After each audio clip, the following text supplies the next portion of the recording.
Jessica, 15, memiliki harapan yang tak pernah terwujud, merayakan ulang tahun di rumah. Sayang, ajal lebih dulu menjemput. Jasad Jessica ditemukan di aliran Sungai Pleret, Purwakarta. Rizka, 32, kakak Jessica, mengatakan adiknya yang merupakan siswi SMPN 1 Atap Cadas Mekar itu akan berulang tahun pada 27 November. Menurut Rizka, Jessica ingin merayakan ulang tahun di rumah. Harapan itu dia sampaikan langsung kepada ibunya beberapa waktu sebelum Jessica meninggal.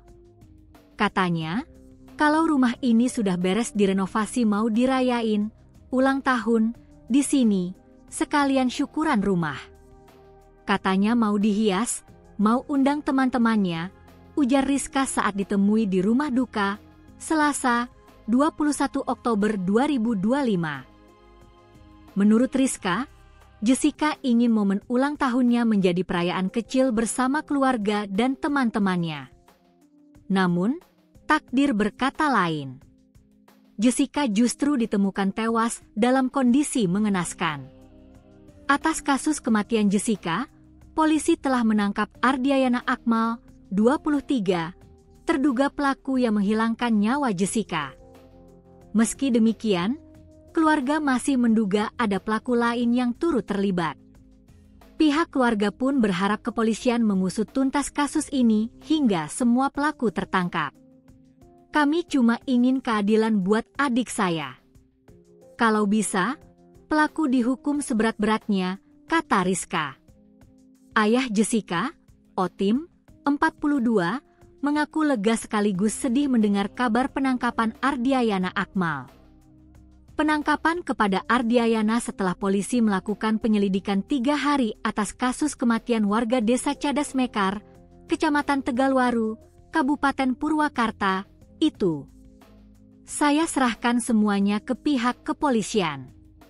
Harapan saya, pelaku dihukum seberat-beratnya, ujar Otim saat ditemui tribunjabar.id di rumah duka, Selasa, 21 Oktober 2025.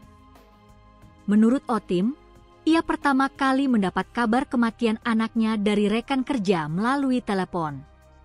Saat itu, ia tengah bekerja di Pekanbaru, Riau. Saya lagi kerja di Sumatera, dikabarin kalau anak saya dibunuh. Saya langsung minta izin pulang, tapi penerbangan malam itu tidak ada. Baru pagi saya bisa ke Jakarta, lanjut naik bus ke rumah, ucapnya. Otim tiba di rumah pada Minggu 20 Oktober siang, saat jenazah Jessica belum sampai. Jessica masih dalam proses autopsi di RS Bayangkara Sartika Asih, Bandung. Saya duluan sampai rumah. Anak saya masih di Bandung waktu itu, katanya lagi proses autopsi. Saya cuma bisa nunggu, ucap Otim.